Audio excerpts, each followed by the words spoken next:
The fountain pen hovered, a half-inch of empty air between its nib and the line that would end everything. Outside the boardroom windows, Toronto's skyline blurred under sheets of November rain, the CN Tower swallowed somewhere above the cloud line. Inside, the air was so cold with conditioning that Margaret Voss could see her own breath catch, though she knew that was only her imagination working overtime after 4 sleepless nights. Her shipping conglomerate, Voss Atlantic Holdings, once the pride of 3 generations, sat 11 minutes from filing for bankruptcy protection under the CCAA. 11 minutes, and then the largest marine freight company on the eastern seaboard would cease, in any meaningful sense, to belong to her family. Her chief financial officer, Desmond Caro, stood at her shoulder with the particular gentleness men reserved for things they were about to take from you. "Margaret," he said, his voice pitched low, paternal, rehearsed. "There's no shame in this.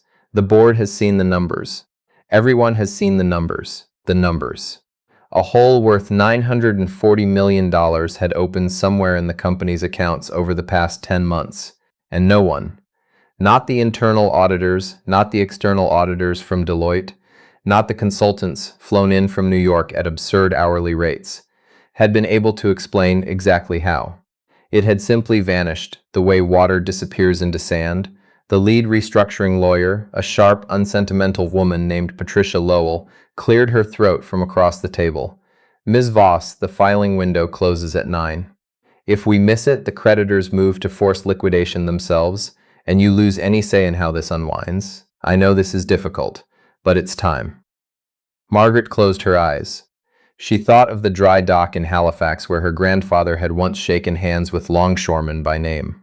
She thought of the 4,200 employees whose pension contributions depended on a signature she was about to give that would, in effect, dissolve the company that made those contributions possible. She lowered the pen, and a voice, rough and uncertain, rose from the far corner of the room, from a man nobody had thought to ask to leave because nobody had thought of him as being in the room at all. "Don't sign that. You're missing something." Margaret had built Voss Atlantic from a regional grain and lumber carrier into a transatlantic logistics empire by the time she was 31, inheriting both the company and the weary disbelief of men twice her age who assumed her seat belonged, by some natural law, to someone older and male. She had spent a decade and a half proving them wrong with a kind of cold, exacting brilliance, and she had not cried in a boardroom since she was 26 years old. She was not far from crying now. For the better part of a year, the company's cash position had been bleeding out in increments too small to trigger alarms and too persistent to stop. Desmond Caro had walked her through it a dozen times, surging bunker fuel costs across the Atlantic fleet, a softening freight market in Northern Europe, a string of unfavorable currency swings against the Canadian dollar. It had sounded, every time, plausible. It had sounded, every time, like bad luck rather than a crime. "How does it simply evaporate, Desmond?" she had asked him 3 days earlier, voice raw with exhaustion. $900 million doesn't evaporate. Complex operations hide complex losses, he'd told her, adjusting his cufflinks the way he always did when he wanted a conversation to be over. By the time consolidated reporting catches it, the damage is already done. It isn't anyone's fault. It's simply the nature of scale. She had believed him because she had no good reason not to, and because believing the alternative, that someone close to her had done this on purpose, was a kind of grief she didn't have room for on top of everything else. The man in the corner of the boardroom that morning wore the gray uniform of Crestline Building Services, the third-party cleaning contractor who serviced the Voss Atlantic Tower overnight. He had a cart of supplies, a half-full bag of shredded paper slung over one shoulder, and an expression of someone who had clearly been hoping to disappear out the service entrance before anyone important noticed he existed. His name was Caleb Whitmore, and 6 years earlier, he had been a credit risk analyst at one of the big 5 banks in downtown Toronto, the kind of job that came with a corner cubicle, a transit pass paid for by the company, and the quiet, specific pride of being good at something difficult. He had a wife, Mary Ann, and a son, Theodore, not yet 2 years old, and a rented townhouse in Scarborough with a yard just big enough for a swing set he'd put together himself one Saturday afternoon, swearing at the instructions the entire time. Then Marianne had a stroke at 33, sudden and merciless, and did not wake up from it. 8 months after that, Theodore, 3 years old by then, still asking where his mother had gone in a way that broke something fundamental in Caleb every single time, was diagnosed with a rare and aggressive form of childhood leukemia. The hospital bills in Canada were not what they would have been south of the border, but the lost income was its own kind of catastrophe. Months of unpaid leave, a job that quietly stopped accommodating him and then quietly let him go, savings that thinned and then disappeared. Caleb had taken the only work that let him be home during the day, by his son's hospital bed if needed, and clean office towers at night while Theodore slept at his sister's place in Etobicoke. That night's shift had been brutal. The Voss Atlantic executive floor was a wreck of takeout containers and exhausted lawyers' legal pads, the detritus of a company pulling an all-nighter to die with dignity. Caleb had clocked in at 10 and was meant to be finished by 6, except his supervisor had made it very clear the boardroom needed to be immaculate before the 7 a.m. meeting, the important one, the one everyone upstairs was whispering about. At 6:15, wiping down the frosted glass wall the executives used as a projection surface, Caleb had paused. Someone had left the master ledger glowing there, rows and rows of operating expense figures for the company's Atlantic fleet. To most people, it would have been wallpaper. To Caleb, whose brain had spent years trained to find the lie hiding inside a balance sheet, it read like a confession. He set down his squeegee. He told himself not to look. He looked anyway. A column labeled Atlantic Fleet Fuel and Port Operations, broken out by vessel, caught his eye and would not let go. The numbers were enormous, collectively accounting for nearly 310 million of the year's losses, attributed to bunker fuel consumption on the company's 22 bulk carriers running the Halifax to Rotterdam corridor. He pulled a small spiral notebook from his back pocket, the one he used to track Theodore's chemotherapy schedule, and began jotting figures down out of pure professional reflex. Then he flipped to the adjacent maintenance log, cross-referenced against vessel status, and felt the hair rise on the back of his neck. Vessel Northern Vale, fuel expense, 6.1 million, third quarter. Status, in dry dock at the St. John's shipyard for hull repairs the entire quarter. Vessel Brisson Star, fuel expense, 7 million even. Status, impounded in Antwerp pending a customs dispute, engines cold for 11 weeks. Ships that hadn't moved an inch were somehow burning fuel at full operational capacity. Caleb scanned further, his pulse climbing.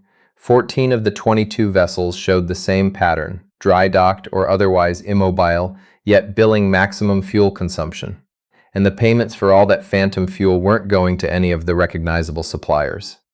Irving, Shell Canada, Petro-Canada Marine. They were routed to a single vendor, Maritime Provisioning Group Limited. It wasn't a softening freight market. It wasn't currency risk. Someone inside the company was billing for fuel that didn't exist and funneling the money somewhere it was never meant to go. His heart was hammering now, the old analyst instincts roaring back to life after years of dormancy. He looked at the clock, 6:45. People were arriving. If anyone found him studying confidential financials, he wouldn't just lose this job. He could be charged. He needed the benefits this job gave him, the drug coverage that kept Theodore's maintenance medication affordable. He told himself to leave it alone, let the people upstairs sort out their own mess. He had almost made it to the door when the heavy oak panels swung open and Margaret Voss walked in, flanked by her CFO and a small army of lawyers, looking like a woman already attending her own funeral.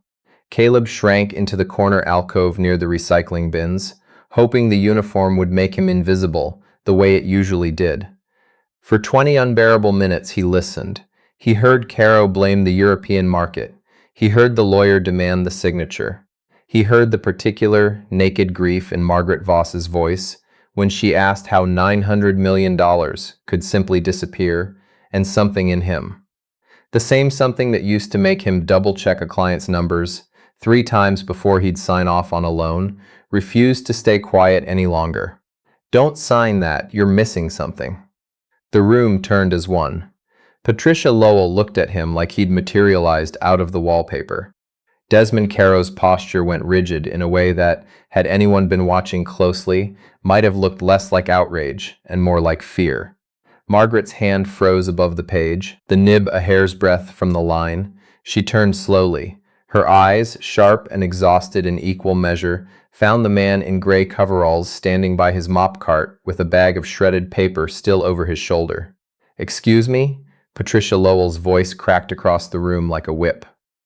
"Who let this man in here? Security." "Wait," Caleb said, and his voice shook at first, then steadied the way it used to when he'd had to walk a nervous client through bad news. He stepped forward, away from the wall, away from the safety of being unseen. "You're missing a number. A big one. Get him out of here," Caro barked, already reaching for the intercom on the table. "This is a confidential proceeding. You're trespassing. Stop." Margaret's voice wasn't loud. It didn't need to be. It was the voice of a woman who had once talked down an entire room of striking dock workers in Halifax with nothing but conviction, and Caro's hand stilled over the intercom button as though it had hit glass.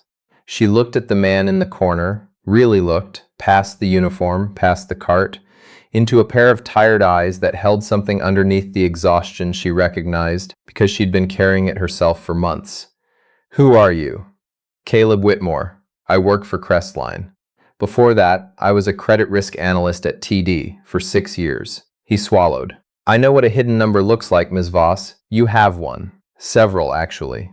Caro let out a short, ugly laugh. "A janitor moonlighting as a forensic accountant."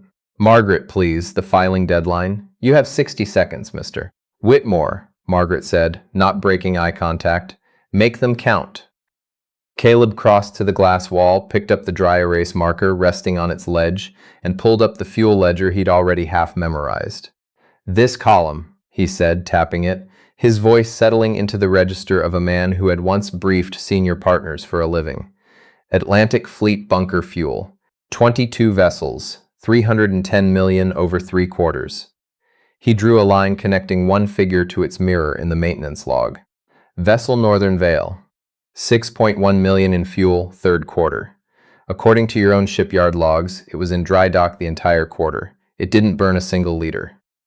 The room went silent except for the rain against the windows. He drew another line, then another. 14 of your 22 ships have been sitting idle for most of the year, yet they're billing for maximum fuel consumption. And every single payment routes to one vendor, Maritime Provisioning Group. He tapped the screen a final time, circling the name. "I checked the Ontario and federal corporate registries on my phone while I was emptying your trash. It's a shame. Incorporated 14 months ago, right around when your numbers started slipping." Margaret stood, the bankruptcy papers fluttering off her lap unnoticed. She walked to the glass, eyes moving between the fuel figures and the maintenance logs, and the truth assembled itself in front of her with a clarity that made her sick. It was so simple, once someone showed you. It could only have stayed hidden this long if someone had controlled both the numbers and the people checking them. She turned, slow and terrible, to face Desmond Caro. "Desmond." The temperature in the room seemed to fall 10 degrees. "What is Maritime Provisioning Group?" Caro's face drained of color.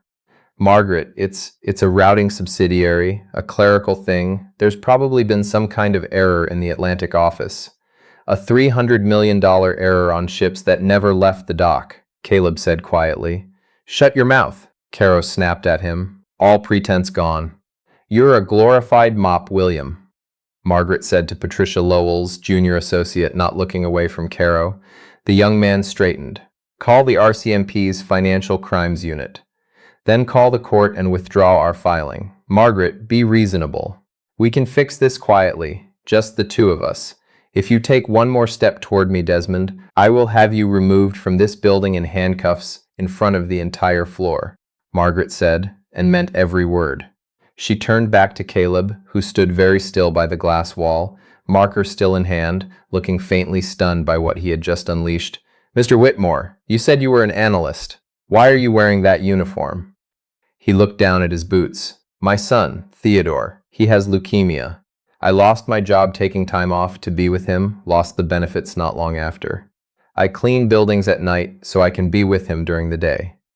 Margaret stared at him for a long moment, and something in her chest, the crushing weight she'd carried for months, loosened, just slightly, replaced by a fierce, focused clarity she hadn't felt in a year.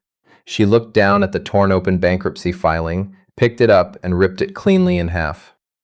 "Mr. Whitmore," she said, and for the first time in longer than she could remember, she smiled. A real one. "I believe you've mopped your last floor." What followed was, in Margaret's later estimation, the most satisfying chaos she had ever witnessed in a boardroom. Patricia Lowell was already on the phone with the federal courthouse, voice clipped and urgent. Desmond Caro was escorted out by two members of building security, his silk tie askew, babbling something about misunderstandings and offshore tax, structuring that no one had the patience to listen to. Margaret didn't gloat. She simply watched him go with the detached, clinical interest of someone observing a structural failure she'd long suspected was coming.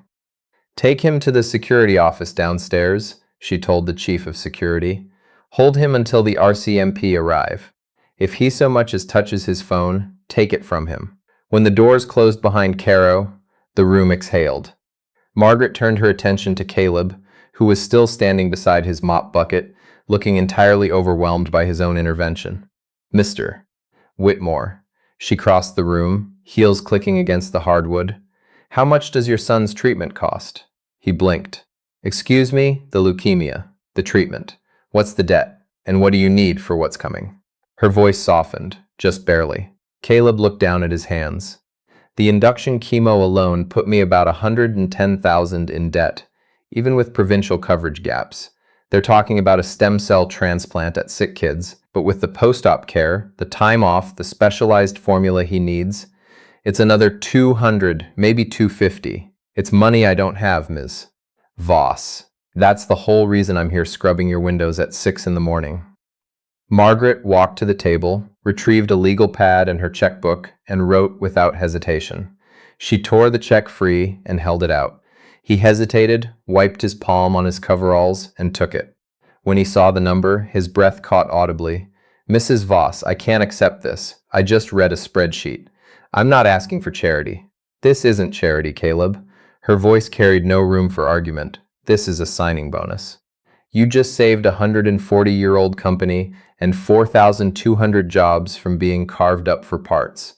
More than that, you found something a $4 million audit firm missed entirely. I don't need a man with a mop. I need someone who understands exactly how clever, desperate men hide money." She gestured toward the glass wall, the damning ledger still glowing there. "Desmond didn't do this alone. A scheme this size, shell vendors, falsified maintenance, cross-references, offshore routing, needs infrastructure he doesn't have on his own. Someone helped him build this. I want to know who. And I want you to find them." Caleb looked at the check, then at the numbers still glowing on the glass behind her, and felt something in him that had been asleep for years begin slowly to stir. "When do I start?" "Now," Margaret said. "Don't change out of that uniform yet. I want Desmond's replacement to see exactly who's coming for him." Over the following 3 days, the 50th floor of the Voss Atlantic Tower transformed into something closer to a war room than an executive suite. Caleb was given a corner office, 3 monitors, and access credentials that reached deeper into the company's servers than anyone outside the finance department had ever been granted. He didn't sleep much. Fueled by coffee and the strange electric thrill of being useful again, he traced the wire transfers feeding Maritime Provisioning Group through a maze of shell entities in Barbados, the Isle of Man, and Cyprus, the money broken into smaller and smaller pieces, deliberately, to dodge automated banking flags. But money, scattered as it was, always had to come home eventually. On the evening of the 3rd day, Caleb walked into Margaret's office without knocking, a thick folder under his arm. She was on the phone with a federal prosecutor in Ottawa. She held up one finger, finished the call. "Tell me you have something. The board is panicking. The press has the bankruptcy withdrawal, and the stock's in freefall. They think I've lost my mind." He dropped the folder on her desk. "I found where it lands." Inside were pages of wire logs highlighted, mapped across 14 jurisdictions. 70% of the money eventually consolidates into a private account at a Swiss bank in Geneva, Caleb said, voice hoarse. I cross-referenced the account's routing history against public dividend disclosures. He tapped a name at the bottom of the last page. The account belongs to a holding company. The sole owner is Harland Voss Bisset. Margaret's blood went cold. Harland Voss Bisset, a distant cousin twice removed, the head of Bisset Continental Shipping, the company's most aggressive rival on the St. Lawrence Seaway routes, a man who'd spent a decade trying to force a hostile buyout of Voss Atlantic and had never forgiven Margaret for refusing him twice in front of the entire industry. It wasn't bad luck, she said quietly. It was sabotage. From inside my own family, he bribed Caro to manufacture the deficit, Caleb said. Drain your liquidity, force the bankruptcy filing, and buy your fleet for pennies at the creditor auction once it's liquidated. Caro keeps a cut hidden in Geneva. Harland absorbs your entire Atlantic operation. Margaret stood, walked to the window, looked out over the rain-blurred lights of the harbor. She had been played by the people closest to her, maneuvered to the very edge of ruin by a man who'd assumed she was too distracted, too young, too trusting to see it coming.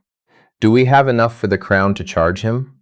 We have the digital trail, Caleb said, but Harland has the best counsel money can buy. He'll claim the Geneva account is blind, that he never authorized anything. To make this stick, we need Caro to talk. He's not speaking to anyone but his lawyer. Then we need to make him understand. Caleb said that Harland is about to let him take the entire fall alone. The federal detention facility outside Toronto was all concrete and fluorescent light, a stark contrast to the boardrooms Caro had spent his career in. He sat across the metal table in a gray jumpsuit, expecting his lawyer when the door opened. Instead, Margaret and Caleb walked in. You shouldn't be here, Caro said, trying for his old arrogance and not quite reaching it. He glared at Caleb. And you brought the janitor. How touching. Caleb is my new chief risk officer, Margaret said, sitting, and I'm the only person left who can keep you out of a federal penitentiary for the rest of your life. I'm pleading the fifth. There's nothing to discuss. Caleb set a single page on the table, a printed copy of an encrypted email recovered from Caro's deleted server archives. We know about Harland. Caro's eyes darted to the page. The arrogance cracked. We traced every dollar, Caleb continued. From maritime provisioning to the holding company in Geneva that Harland Voss Bisset controls. The RCMP is finalizing warrants tonight. Margaret leaned forward, her voice deceptively gentle. He told you he'd protect you, didn't he, Desmond? That his lawyers would cover you if it ever came to this. She slid a printed press release across the table. This went out 20 minutes ago. It was a statement from Bisset Continental, denying any knowledge of irregularities at Voss Atlantic, expressing shock that their systems may have been compromised by a rogue contractor acting independently. He's setting you up to take it alone, Desmond? Margaret said quietly. You go to prison. He keeps his fleet and his freedom. Caro's hands began to shake. What do you want? Your testimony. Every meeting, every transfer, every encrypted message handed to the Crown. Do that, and I'll personally recommend a reduced sentence in a minimum security facility. Refuse, and I will make sure you're buried under that prison for the rest of your natural life. He looked between them and found no mercy, only certainty. Okay, he said finally, voice breaking. Okay, I'll give you everything. 3 days later, RCMP officers raided Bisset Continental's headquarters in Montreal. Harland Voss Bisset was detained at Pearson International, mid-boarding for a private flight to a country with no extradition treaty. The digital trail, combined with Caro's testimony, was overwhelming. Assets were frozen within the week, and the stolen funds, $310 million, began making their way back to Voss Atlantic's accounts. Margaret called an emergency board meeting around the same mahogany table where, days earlier, they had demanded her surrender. The deficit is resolved, she told them, voice carrying the same authority her grandfathers had once held in that room. The fleet is fully operational. Our credit facilities are restored. Bisset Continental is under federal receivership, and I've instructed our acquisitions team to prepare an offer for their North Atlantic routes. We are not closing our doors, we are expanding through them." The board rose in applause. Margaret raised a hand for quiet. "One more thing." She turned toward the back of the room. Caleb walked forward, no longer in gray coveralls, but in a dark, well-cut suit, a leather folio under his arm, his posture entirely different than it had been a week earlier. "I'd like to introduce Caleb Whitmore, our new Chief Risk Officer," Margaret said. "Without him, none of us would be sitting at this table today. If he tells you a number is wrong, you listen." The same men who had laughed at him a week before stood and shook his hand, one by one. A year later, sunlight poured through the windows of the pediatric oncology wing at Sick Kids in Toronto. Caleb sat in a worn vinyl chair holding a paper cup of mediocre hospital coffee, watching the best sight he'd seen in years. His son, Theodore, sprinting down the corridor in sock feet, hair still growing back in soft, uneven patches, laughing at something a nurse had said. The transplant had worked. The leukemia was in deep remission.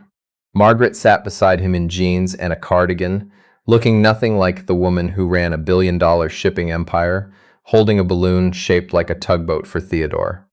"He's got some energy on him," she said, smiling as the boy tackled a nurse around the knees. "He's a fighter," Caleb said, voice thick. He looked over at her, the CEO who had become somewhere along the way his closest friend. "Thank you, for all of it. You don't owe me anything," Margaret said quietly, eyes on the boy. "You saved my family's legacy. I just made sure you got to keep yours." Caleb looked down at his son, running circles in the hallway, healthy and loud and alive, and thought that some years take everything from a man before he's ready to lose it. But sometimes, in the coldest, most desperate room you'll ever stand in, you find the number everyone else missed, and it gives you back everything you thought was gone for good.